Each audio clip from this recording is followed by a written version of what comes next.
गर्न चाहिँ हैन सुरुमा यस्तो आइकन देखाइरा हुन्छ अब हामीले के गर्नु पर्यो भन्दाखेरि स्केप छिटिरहनु पर्यो है युएसबी नआउन्जेलसम्म ल युएसबी आयो हेर्नुहोस् है त अब युएसबी आएपछि हामीले के गर्नु पर्यो टक्क पेन ड्राइभ यहाँनिर टक्क यहाँ लानु पर्यो टक्क यहाँ पेन ड्राइभ छिराउनु पर्यो है आनन्दले छिराउनु पर्यो पेन ड्राइभ छिट्यो होइन त टक्क यहाँनिर युएसबी छ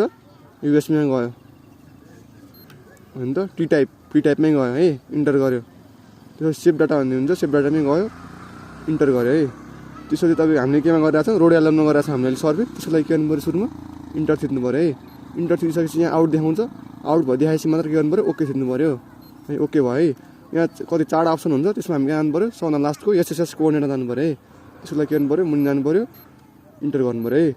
अब यहाँनिर देखाउँछ है तपाईँको कति के छ भन्दाखेरि हाम्रो पेनड्राइभ चाहिँ 15 GB 16 GB को 15 GB देखाइरहेको छ अरू डिटेल भने PNT फर्मेटै छ ठिकै छ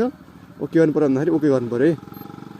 ओभरराइट भन्छ अहिले पनि एउटा डाटा मैले सेभ गरिरहेको थिएँ चेक गर्नको लागि अब ओभरराइट भन्छ नयाँ फेरि ऊ भरे आउँछ त्यो भएर मैले यास गरिदिएँ पुरै सबै डाटा सेट भयो ल